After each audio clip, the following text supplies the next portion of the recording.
Bismillahirrahmanirrahim. Alhamdulillahirabbil alamin wassalatu wassalamu ala asyrafil anbiya'i wal mursalin sayyidina wa maulana Muhammadin wa ala alihi wa sahbihi ajma'in. La haula wa la quwwata illa billahil aliyyil azim. Amma ba'd. Hadirin Bapak Ibu jemaah yang dimuliakan Allah Subhanahu wa taala, alhamdulillah wa syukrulillah ala ni'matillah, bahwasanya pagi ini kita bisa hadir kembali dan dipilih oleh Allah Subhanahu wa taala untuk melakukan ibadah yang paling mulia, yaitu thalabul ilm. Kenapa ibadah yang mulia? Karena tanpa thalabul ilm, tanpa belajar, tidak ada artinya itu ibadah-ibadah yang lain. Tanpa ibadah yang namanya mencari ilmu, maka sholat, zakat, puasa, bahkan haji tidak menjadi arti apa-apa. Tapi berkat kita mau menuntut ilmu, belajar, ngaji, maka sholat kita menjadi bermakna, puasa kita menjadi berarti, haji kita pun diterima oleh Allah Subhanahu wa ta'ala. Sebab apa? Amal yang tidak didasari dengan ilmu itu mardudatun la tuqbal, tidak diterima dan ditolak oleh Allah Subhanahu wa ta'ala. Tapi dengan kita berilmu, berma'rifatullah, mengenal Allah Subhanahu wa ta'ala, jadi jelas ibadahnya. Sholat ya jelas kita sedang bertawajuh menghadap Allah Subhanahu wa ta'ala. Tapi kalau sholat kita ini tidak diilmoni, rasanya ya cuma jengkang-jengking kok. Jadi ngadap kiblat cuman ngikut-ikutan, temennya ruku ikut ruku, temennya sujud ikut sujud. Ya meskipun itu secara syariatnya diterima bagi orang yang awam, tapi tidak boleh berhenti di situ. Kita harus tahu persis ketika sholat itu sedang menghadap siapa. Ketika kita puasa untuk siapa. Ketika kita berzakat, hakikatnya zakat untuk siapa? Ketika haji, sebetulnya kita sowan hadir kepada siapa? Ini harusnya ditanamkan kepada kita di setiap amal ibadah apapun. Makanya alhamdulillah kita ditakdir oleh Allah bisa menghadiri majelis-majelis ilmu. Ini adalah majelis ibadah terbaik, karena semua ibadah apapun itu akan diterima manakala kita berilmu, dan kita tidaklah akan bisa berilmu kecuali kita ngaji, belajar bareng. Hadirin jemaah Bapak Ibu yang dimuliakan Allah Subhanahu wa ta'ala, kita lanjutkan kajian hadis baginda Rasulullah sallallahu alaihi wasallam dalam kitab Bulughul Maram, masih kepada bab yaitu awqatus shalah, tentang waktu-waktunya sholat, yang menjadi hal yang utama, dan ini merupakan kewajiban individual setiap kita. Karena sholat itu hukumnya fardu ain, fardu yang setiap individu harus melaksanakan. Makanya mengetahui ilmu waktu-waktunya sholat itu juga hukumnya fardu ain. Kemarin sudah dibahas beberapa hadis dari baginda Rasulullah. Saya ulangi diantaranya hadis yang ke-149. Bismillahirrahmanirrahim. Wa an Abi Hurairah radhiyallahu anhu qala qala Rasulullah sallallahu alaihi wasallam, Rasulullah sallallahu alaihi wasallam bersabda, "Idza ishtaddal harru fa'abridu bis shalah fa inna syiddatal harri min faihi jahannam. Muttafaqun alaih. Kata baginda Rasulullah sallallahu alaihi wasallam, idza ishtaddal harru, ketika cuaca sangat terik, sangat panas. Ketika di siang hari kita mau sholat zuhur atau jumatan, itu kok masih sangat terik, panas banget. Tapi kalau di Indonesia kayaknya ya sepanas-panasnya itu masih bisa lewat di jalan. Sepanas-panasnya di Indonesia itu ya masih ada iup-iupannya.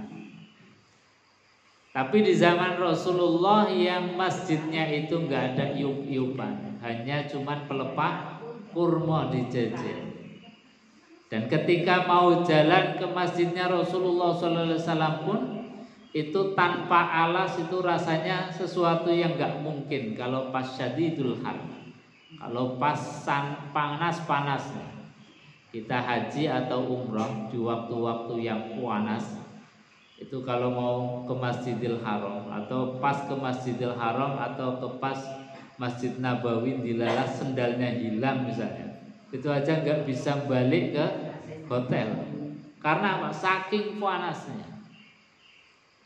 Saking panasnya sampai kita mau perjalanan ke masjid saja nggak bisa.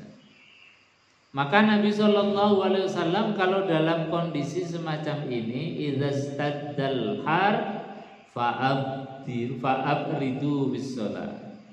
Ketika panas terik yang sangat menyengat, maka dinginkanlah dalam kita melaksanakan sholat. Artinya ya diundur sebentar, dinginkan, nunggu agak reda panasnya, tidak terlalu menyengat, baru kita melaksanakan sholat. Fa inna syiddatal har, karena sesungguhnya panasnya terik matahari itu min faihi jahannam, termasuk percikan dari neraka jahanam. Ini mengingatkan kajian kemarin saja. Kemudian dalam hadis yang lain baginda Rasulullah sallallahu alaihi wasallam bersabda, an Rafi' ibn al-Khadij qala qala Rasulullah sallallahu alaihi wasallam asbihu bis-subhi fa innahu a'zamu li ujurikum aw a'zamu lil ajr. Rawahul khamsah wa sahahahu Tirmidzi wa Ibnu Hibban.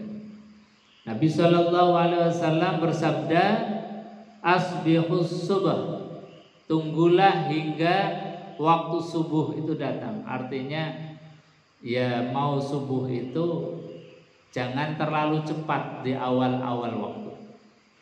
Fa inna a'zamul ujurikum, karena pahala yang besar bagi kalian. Au a'zamu lil ajr, atau kalau kita itu mengundurkan sedikit waktu sholat subuhnya itu termasuk pahala yang besar, atau kita akan diberikan pahala yang besar.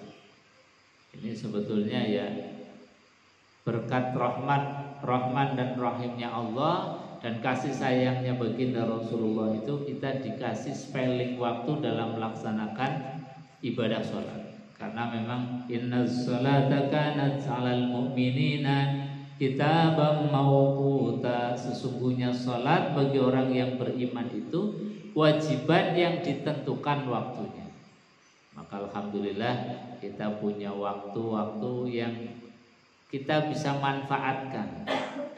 Kalau kita pas lagi tidak ada halangan, kita bisa min awwali waktu. Karena hadis yang lain baginda Rasulullah afdhalus shalah min awwali waktu. Tapi dalam hadis-hadis yang tertentu spesifik dalam keadaan-keadaan tertentu, Nabi menyuruh untuk mengakhirkan. Nabi menyuruh untuk cari yang lebih dingin. Artinya apa? Bahwa memang syariat Islam itu bukan syariat yang memberatkan. Syariat Islam itu bukan syariat yang letterlek, kaku, tidak bisa dirubah-rubah. Tapi syariat Islam ini adalah syariat yang betul-betul melihat dari kondisi umat, kondisi orang. Yang kondisi orang berbeda-beda. Wa an Nabi Hurairah radhiyallahu anhu anna Nabiy sallallahu alaihi wasallam qala man adraka minas subhi raq'atan qabla an tatlu'a asy-syams faqad adraka subha wa man adraka raq'atan minal 'asri qabla an taghruba asy-syamsu faqad adraka al-'asr. Kata Nabi sallallahu alaihi wasallam, barang siapa yang mendapatkan 1 rakaat subuh sebelum muncul dan terbitnya matahari, itu sudah termasuk dianggap mendapatkan subuh.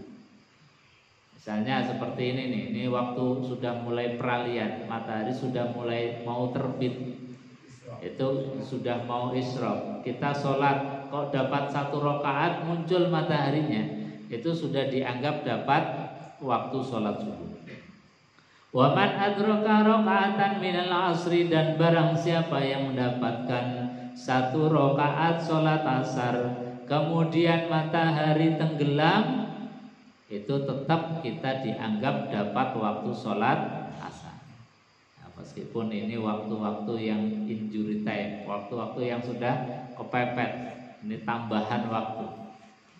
Tapi yang namanya manusia kadang-kadang apakah karena kesibukannya, apa karena lupa, kadang-kadang biasanya jamaah rutin, ini pas ada kegiatan nggak jamaah, kan biasanya jamaah ini kadang-kadang lupa, ternyata belum sholat, ingatnya pas mau syuruk maghrib.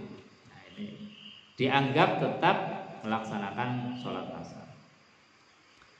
Li Muslimi an Aisyah radhiyallahu anha nahwahu wa qala sajdatan badala rak'atan.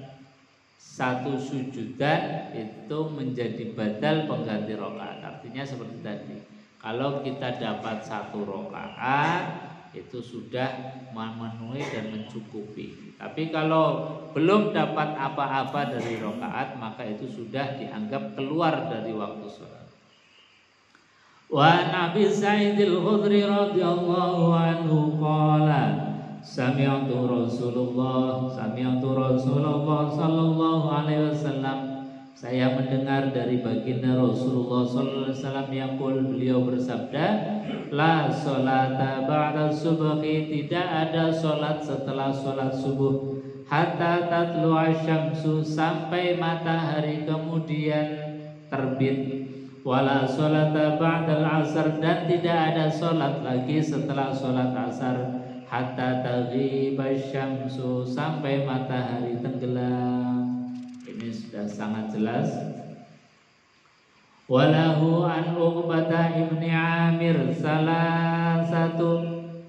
salasu sa'atin kana Rasulullah sallallahu alaihi wasallam yanhana an nusalliya fihinna wa an naqbura fihinna mautanan hina tatlu asyamsu bazi'atan hatta tartafi'a wa hina yaqumu qaimuz zahirati hatta tazul asyams.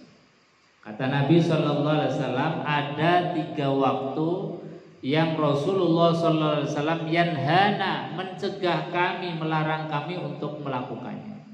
An nusalliya fihin, yaitu untuk melakukan sholat fihina, dalam 3 waktu tersebut. Apa itu? Dan juga wa an naqbura fihinna mautatan, kami juga dilarang untuk memakamkan jenazah di 3 waktu itu. Yang pertama adalah hina tatlu'us syams, ketika matahari itu baru terbit. Jadi ketika baru terbit ini saat-saat matahari baru terbit.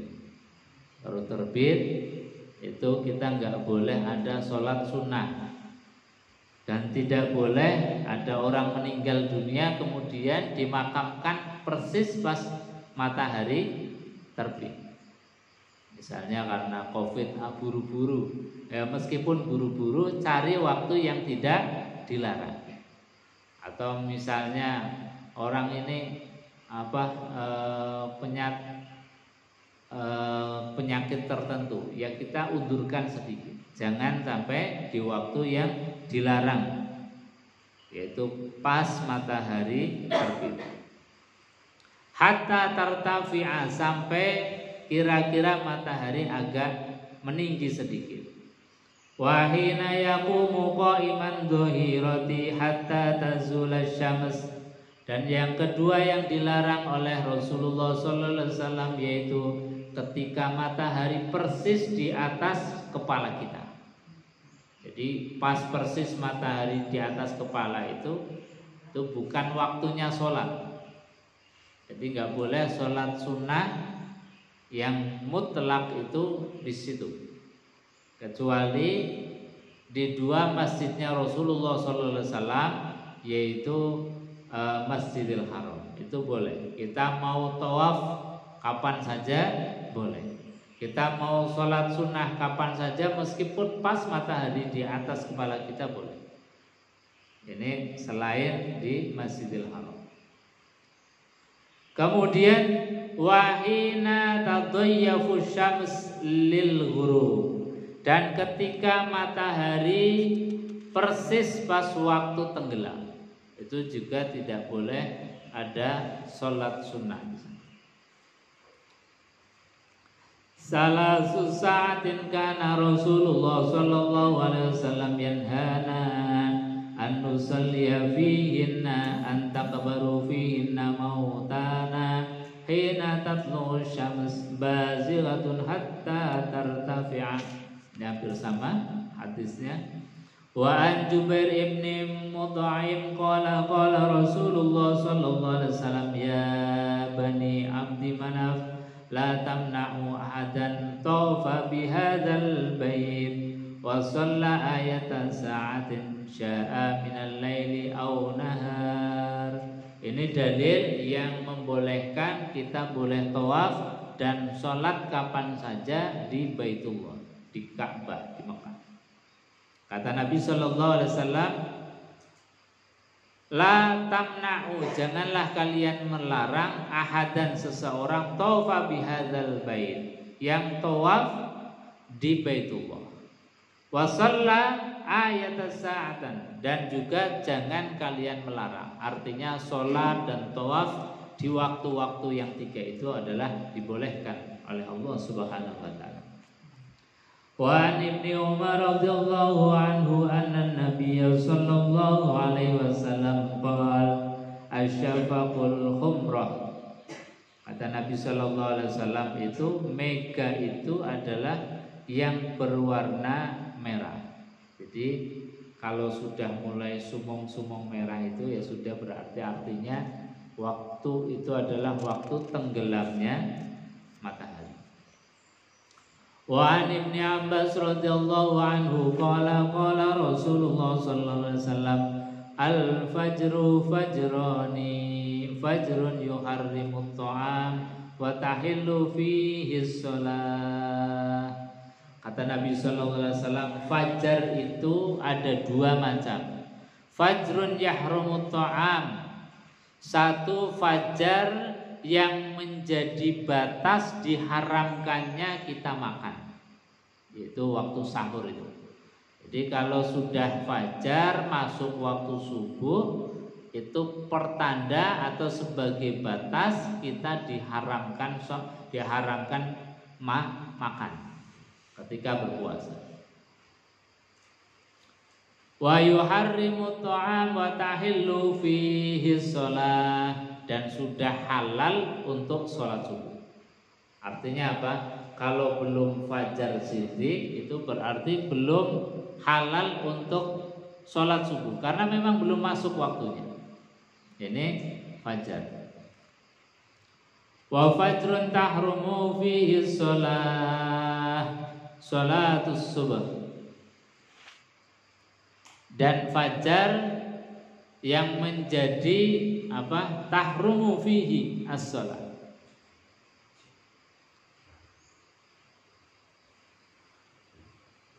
Wa yahillu fihi ta'am, yaitu yang dimaksud fajar yang kedua adalah waktunya maghrib itu. Jadi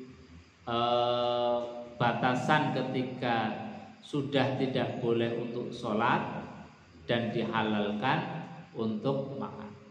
Ini yang disebut sebagai fajrun. Wa an Ibnu Mas'ud radhiyallahu anhu qala qala Rasulullah sallallahu alaihi wasallam afdhalul a'mali shalah fi awwali waqtiha. Ini dalil keumuman daripada sholat kita.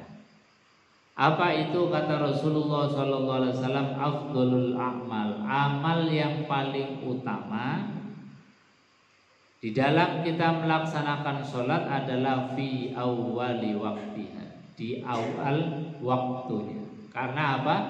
Dari berbagai macam sisi, dari berbagai macam segi, itu memang yang paling utama adalah di awal waktu. Kenapa? Karena sholat itu adalah ibadah yang paling mulia. Maka sebagai bentuk kesungguhan kita menghadap Allah Subhanahu wa taala, kata Allah dalam Quran, fafirru ilallah, bersegeralah menghadap Allah. Namanya segera ya cepet-cepetan, waktunya masuk kita bersegera. Dalam ayat yang lain, wasari'u ila maghfiratin mir rabbikum wa jannah, bersegeralah di dalam mendapatkan ampunan, minta ampunan Allah, dan bersegeralah untuk mendapatkan surga.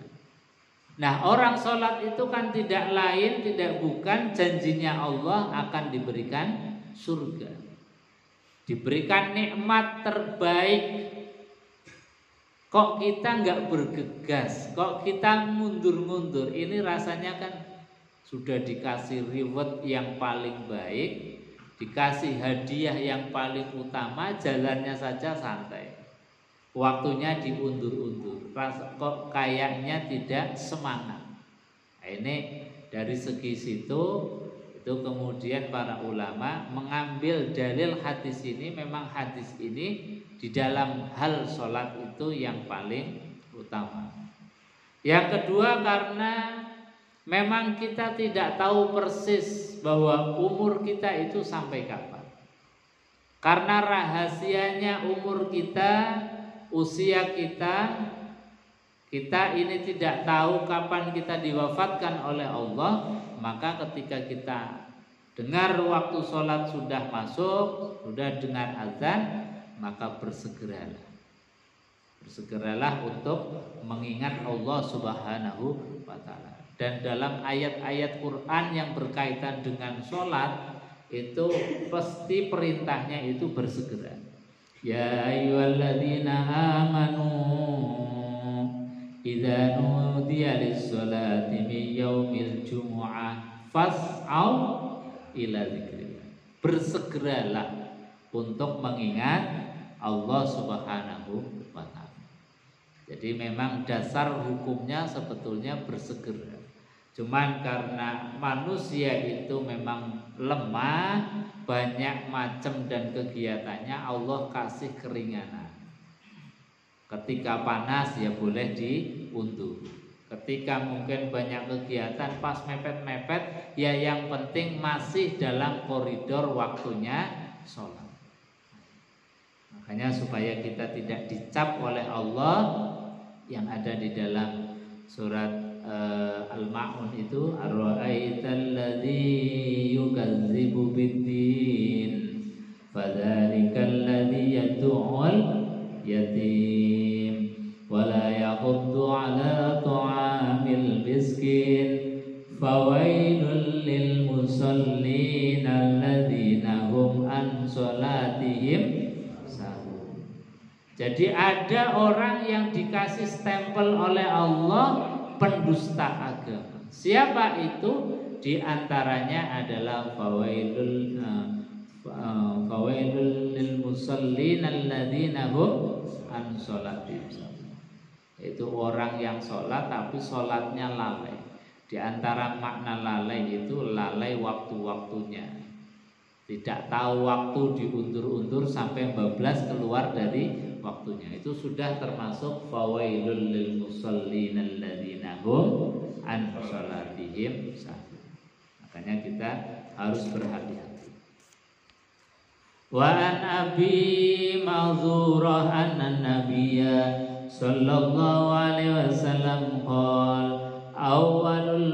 awwati ridwanullah wa awsatuhu rahmatullah wa akhiruhu afwullah. Kata Rasulullah sallallahu alaihi wasallam, awalul waktu ridwanullah. Di awal waktu itu ada ridhonya Allah. Jadi Allah itu rela ridho kalau kita itu sholat di awal waktu. Ini tertinggi. Jadi kalau ada klasemen, ada tingkatan-tingkatan. Awalul waktu itu tingkatan paling atas, disebut sebagai ridwanullah. Allah ridho banget, Allah ikhlas banget, rela banget kalau kita sholat di awal waktu. Wa awsatuhu rahmatullah. Tengah-tengah waktu pertengahan dalam sholat itu disifati oleh Rasulullah rahmatullah, kasih sayangnya Allah. Jadi masih dikasih kelonggaran. Ini kalau di tengah-tengah waktu. Jadi kita pas sholat kok di tengah waktu, ya ini bagian dari dispensasi, keringanan, rahmat kasih sayangnya Allah Subhanahu wa taala. Wa akhiru afwullah, dan akhir daripada waktu-waktu sholat itu adalah ampunan dari Allah Subhanahu wa taala, dispensasi. Masa kemudian kita sholat mintanya dispensasi terus, mintanya garansi terus. Paling enggak kan ya kita cari yang terbaik. Apa yang terbaik? Awal waktu ridwanullah. Di awal waktu itulah waktu yang terbaik. Allah rela, Allah ridho. Makanya kemudian ini menjadi cita-cita kita. Bapak Ibu hadirin jamaah yang dimuliakan Allah Subhanahu wa taala. Walit Tirmidzi an hadis Ibnu Umar nahwu. Diriwayatkan dari Imam Tirmidzi dari hadis Ibnu Umar hampir sepadan, dunal awsat wa huwa dhaifun. Menurut hadis ini mengecualikan yang tengah-tengah. Jadi hanya awal dan akhir. Wa an Ibni Umar radhiyallahu anhuma anna Rasulullah sallallahu alaihi wasallam la salata ba'dal fajri illa sajdatain. Tidak ada salat setelah salat fajar kecuali salat 2 rakaat. 2 rakaat fajar. Ini 2 rakaat fajar yang dalam hadis lain itu diberikan reward oleh Allah Subhanahu wa taala. Orang yang sholat fajar 2 rakaat itu seperti dia menggenggam dunia dan seisinya. Artinya apa? Dia jadi orang terkaya, jadi sultan, jadi orang terkaya yang punya kepemilikan harta dunia dan seisinya. Ini kalau orang tahu ini luar biasa. Mungkin ya balapan, rebutan. Wa an Ummi Salamah radhiyallahu anha qalat shalla Rasulullah sallallahu alaihi wasallam al-asra. Adalah Rasulullah salat asar. Summa dakhala baiti, kemudian beliau masuk rumahku, kata Ummi Salamah. Ummi Salamah itu salah satu istrinya baginda Rasulullah sallallahu alaihi wasallam. Jadi setelah sholat asar masuk ke rumah beliau Ummi Salamah. Fa sholli rakaatain, kemudian beliau sholat sunnah 2 rakaat. Habis sholat asar kok sholat sunnah 2 rakaat Nabi. Kemudian ditanyakan. Fas'altuhu, kemudian Ummi Salamah istrinya Rasulullah sallallahu alaihi wasallam bertanya, Sughiltu an rakaatain. Kata Ummi Salamah itu, saya mempunyai kesibukan ketika Ummi Salamah itu bertanya kepada Rasulullah, ini sholat apa kok enggak biasanya, habis sholat asar kok ada sholat sunnah. Maka dijawab oleh Rasulullah SAW, Sughiltu an rakaatain ba'da zuhri fa shallaituhuma al-an. Kata Nabi SAW, saya tadi itu sibuk banget, nggak sempat sholat ba'da zuhur. Jadi Jadi saya nggak sempat sholat sunnah ba'da zuhur, makanya kemudian tak badali, tak gantikan sholat ba'da zuhur itu setelah sholat asar. Nah, ini kemudian para ulama memberikan status hukum, apakah boleh membadali atau mengganti sholat-sholat sunnah rawatib itu di waktu-waktu selainnya. Seperti tadi Nabi Shallallahu Alaihi Wasallam kelupaan atau sibuk dan tidak melakukan sholat sunnah ba'da zuhur. Kemudian setelah sholat asar beliau mengqodhonya. Afanaqdihima idza fatana. Maka istri Rasulullah Shallallahu Alaihi Wasallam ini bertanya, apakah saya harus mengqodho ketika kelupaan atau tidak melaksanakan sholat sunnah qobliyah atau ba'diyah? Kata Nabi Shallallahu Alaihi Wasallam, la, nggak usah. Artinya apa? Kemudian hadis ini dipahami oleh para ulama, kalau sholat qobliyah dan ba'diyah itu sudah menjadi wiridan kita. Wiridan itu adalah sesuatu yang sudah rutin, tidak pernah ditinggalkan.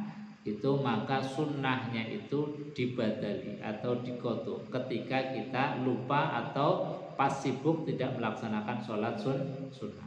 Dalilnya ini, baginda Rasulullah sholat sunnah ba'diyah zuhur dilaksanakan setelah sholat asar. Tapi kalau jarang-jarang melakukan, ini para ulama ya sudah nggak usah diqodho. Ini karena Nabi memang tidak pernah meninggalkan qobliyah dan ba'diyah. Makanya kemudian dalam status hukum para ulama memberikan hukum sholat sunnah qobliyah dan ba'diyah. Qobliyah itu sholat sunnah yang dilakukan sebelum sholat wajib, dan ba'diyah adalah sholat sunnah yang dikerjakan setelah sholat wajib. Status hukumnya apa? Sunnatun muakkadatun, sunnah yang sangat ditekankan. Bahkan dalam satu hadis, baginda Rasulullah SAW itu memberikan motivasi yang luar biasa. Barang siapa yang sholat sunnah ba'diyah, qobliyah dan ba'diyah itu tidak pernah ketinggalan, tidak pernah ditinggalkan, banallahu lahu baitan fil jannah, maka kita akan diberikan, dibangunkan istana, rumah di surganya Allah Subhanahu wa ta'ala. Ini reward, hadiah yang luar biasa. Makanya Nabi SAW ninggal ke sholat sunnah ba'diyah zuhur saja diganti setelah asar. Hadirin jamaah yang dimuliakan Allah Subhanahu wa ta'ala, ini rampung tentang awqatis shalah. Insyaallah pertemuan yang akan datang tentang bab azan, insyaallah. Kita sebelum tutup mungkin ada yang mau ditanyakan atau ditambahkan, silakan. Waalaikumsalam warahmatullahi wabarakatuh. Pertanyaan yang pertama itu antara